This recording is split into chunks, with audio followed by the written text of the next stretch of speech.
Hello everyone, welcome to Arun's Academy. My name is Arun Tiwari. So friends, today we are going to start the poem section. आज से हम poem section start करेंगे. आज हमारा तीसरा दिन है 40 दिन 40 MCQ का. So आज हम पहले फर्स्ट दो poem के सारे MCQs, direct MCQs, extract based questions कैसे होंगे मींस ये कंप्लीट कर देंगे. ठीक है. सो वीडियो को पूरा देखिएगा, ध्यान से समझिएगा. हमने सारे क्वेश्चंस जो है वो इंक्लूड कर लिए हैं, कुछ भी बाकी नहीं छोड़ा है. तो मुझे नहीं लगता इसके बाद आपको इन पोम्स में कोई भी डाउट रह जाएगा. ठीक है. स्टिल इफ यू फील कोई क्वेश्चन आपको समझ में नहीं आता, so feel free to ask in the comment section. So without any delay let's start. ठीक है. सो पहला डायरेक्ट क्वेश्चन आपकी कंप्यूटर स्क्रीन पर है. देखो ये क्या कहता है, ध्यान से समझने की कोशिश करिएगा. इस क्वेश्चन में पोर्ट ने क्या कहा है और फिर अकॉर्डिंगली हम सॉल्व करेंगे. Dust of snow is a highly symbolic poem.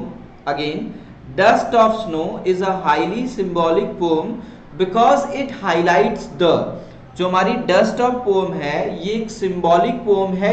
क्यों? क्योंकि ये हाईलाइट करती है किन चीजों को. तो ध्यान से जब समझेंगे तो आपको चलेगा, पता चलेगा. वेरी सिंपल मोमेंट है. देखो सिंपल मोमेंट की बात नहीं है. एक ये सिंबॉलिक पोम, दो इसमें सिंबल्स यूज हुए हैं, क्रो एंड हेमलॉक ट्री. दोनों ही नेगेटिव टर्म्स के लिए यूज होते हैं, लेकिन पोर्ट ने उसे बहुत ही क्लियरली पॉजिटिव टर्म के लिए यूज किया है. ठीक है. तो very simple moment can turn into significant. ये था एक सिर्फ बर्फ के कुछ छींटे कहते हैं, डस्ट ऑफ स्नो, एक धूल जैसे बोलते हैं ना, बर्फ गिरी, लेकिन पोर्ट का पूरा दिन चेंज हो गया. यानी कभी कभी हमारी लाइफ में छोटी चीजें भी बहुत बड़ी खुशियां दे जाती हैं. तो एक पॉइंट तो ये करेक्ट होता है. ठीक है.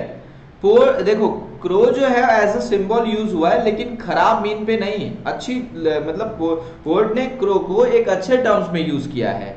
Simple thing can turn into good thing. So basically D जो ऑप्शन है, जो ए और सी दोनों को कनेक्ट करता है, वो सही होगा. ठीक है. नेक्स्ट देखो, the hemlock tree is considered to be inauspicious because, जहर होता है, पॉइजनस ट्री है. ठीक है. दूसरा पॉइजनस है, टॉक्सिक है, दोनों, इसमें भी वही चीज आई. तो both A and B, C is correct. ठीक है. बेसिकली यूएस में पाया जाता है, अमेरिकन कंट्रीज में ज्यादा मिलेगा, नॉर्थ अमेरिका और साउथ दोनों में ही पाया जाता है ये. The fall of the dust of snow result into, जब पोर्ट के ऊपर वो डस्ट ऑफ स्नो जब गिरी तो उससे क्या हुआ, क्वेश्चन ये आता है. तो उससे हुआ ये कि पोर्ट का पूरा मूड जो था, जो खराब था, वो चेंज होके अच्छा हो गया. ठीक है. Question number 4. फोर्थ क्वेश्चन क्या कह रहा है, द वेलकम साइन, ध्यान से समझिएगा. The welcome science for the port were, port के लिए वेलकम साइन क्या थी. ठीक है. तो पोर्ट के लिए सबसे बेस्ट जो वेलकम साइन थी वो क्या थी, falling of the flags. That means वो स्नो के पार्टिकल्स जब उनके ऊपर गिरे, दैट वाज द बेस्ट. उसी मोमेंट ने सब कुछ बदल दिया. Why does the poet call it dust of snow? Port ने इसको डस्ट ऑफ स्नो क्यों बोला, क्योंकि वो स्नो पार्टिकल्स बहुत छोटे छोटे थे. ये क्वेश्चन बहुत बार पूछा गया है. Crow and hemlock tree denotes, दोनों ही यहां पर देखो मैं दो चीजें बताऊंगा. क्रो और हेमलॉक ट्री दोनों ही इनऑस्पिशियस और पॉइजनस ट्री हैं. अब डिपेंड करता है ऑप्शन पे कि यहां किस टर्म्स में पूछा गया है. ठीक है. तो जनरली यहां पर क्वेश्चन ये दिया हुआ है कि क्रो एंड हेमलॉक ट्री क्या डिनोट करते हैं, बताया नहीं गया कि पोम में किस टर्म में. तो basically they denote darkness and bitterness. ठीक है. क्या दिखाते हैं, ये नेगेटिविटी के सिंबल है एक तरीके से. 7th क्वेश्चन देखो, choose the option that list the possible feelings of the port. मतलब पोर्ट इसमें से कौन कौन सी फीलिंग में रहे होंगे. ठीक है. तो उसमें सबसे पहला जो है वो तो यही है, डिसअपॉइंटेड थे. ठीक है. फिर डिमोटिवेटेड भी थे और डिसहार्टेंड भी थे, यानी ऑप्शन बी जो है वो करेक्ट है. ठीक है. Next, before falling the snowflakes, मतलब पोर्ट के ऊपर वो डस्ट पार्टिकल गिरे, पोर्ट क्या थे, खुश थे, ग्लूमी थे, दोनों ही, या आफ्टर. क्वेश्चन नंबर 8 में क्या पूछा हुआ है, ग्लूमी मूड में थे. अच्छे नहीं, बिफोर की बात हो रही है. देखो आफ्टर तो खुश हो गए थे, ठीक है। The rest of the day was saved, इसका मतलब पोर्ट का जो मूड था वो बदल गया, यानी बाकी का जो दिन है उन्होंने बचा लिया बर्बाद होने से।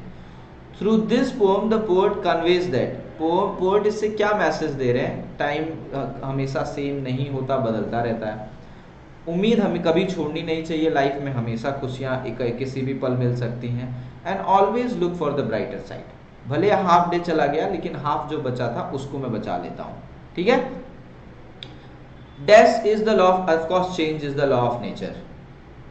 क्वेश्चन नंबर 12 जो डायरेक्ट क्वेश्चन है वो क्या कहता है, which of the reason does not correspondence with, कौन सा करस्पॉन्डेंस नहीं है, cross shook down on me the dust of snow. तो इसमें जो ऑप्शन ये देखो, cawing of the cow means crow hidden in the foliage, ये ऑप्शन जो है वो यहाँ पे दिया हुआ है डज नॉट, ये नहीं शूट कर रहा है, ठीक है। अब रेफरेंस टू द कॉन्टेक्स्ट देखो, द वे अ क्रो सुक down on me the dust of snow from the hemlock tree, क्या कह रहा है, पोएट ने क्या कहा है, द वे अ क्रो सुक down on me the dust of snow from the hemlock tree, ठीक है। Which tree is conveyed over here? Of course, hemlock. Direct question, फटाफट. Which bird shook on me? Of course, crow. The crow was sitting on the hemlock tree. ठीक है.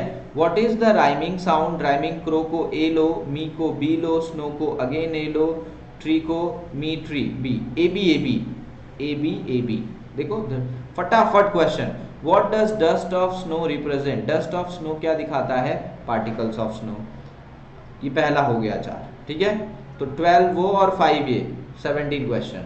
दूसरे पे आओ, has given my heart a change of mood and save some part of the day that I had ruined, what did lift the mood of the poet, falling of the snow on his head, falling of the leaves, no, falling of the snow, ठीक है।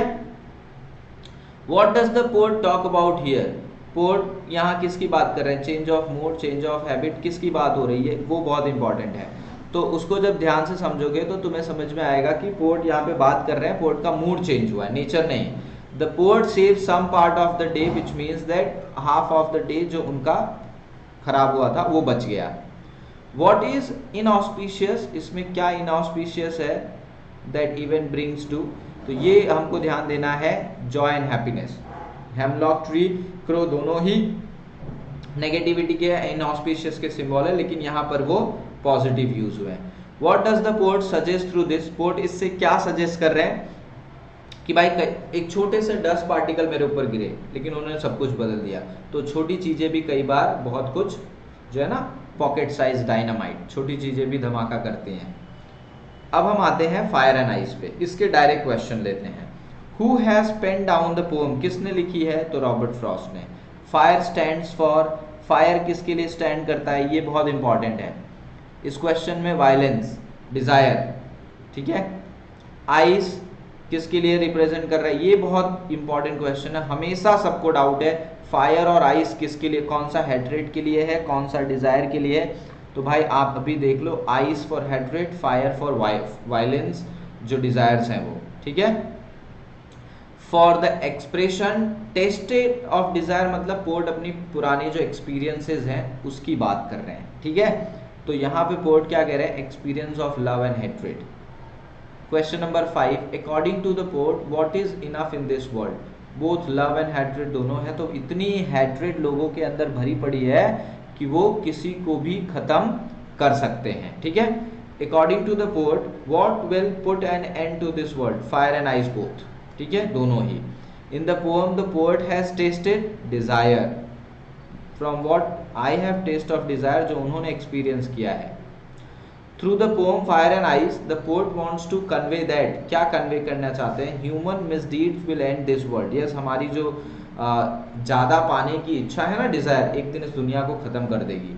The port is with those who believe this and, yes, fire और ice दोनों के साथ। Well port यहाँ पे कह रहे हैं I will go to the one who believe, पहले उन्होंने कहा कि वो जो फायर से मानते हैं, लेकिन मैं मानता हूं कि आइस में भी उतना ही पावर है, तो मतलब फायर और आइस दोनों की बात कर रहे हैं। लेकिन इनिशियली पोर्ट ने कहा मैं उन लोगों से बिलीव कर साथ जाऊंगा जो फायर में बिलीव करते हैं। The poem is a dash put across by the port, क्या है, पावरफुल वार्निंग है, heart feeling apology, of course warning है, अगर लोग नहीं सुधरे तो बहुत जल्दी ये दुनिया जो है वो खत्म हो जाएगी, चाहे हेट्रेड या चाहे डिजायर।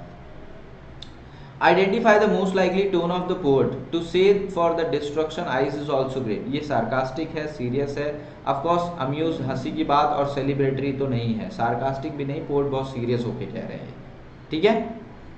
अब आते हैं आरटीसी को। देखो आरटीसी को जब देखोगे तो ये सम से वाले पार्ट में है, और यहाँ क्या कह रहे हैं, इस पार्ट को मैं थोड़ा सा छोटा करता हूँ पहले, नहीं तो ये सब दिखेगा ही नहीं आप लोगों को।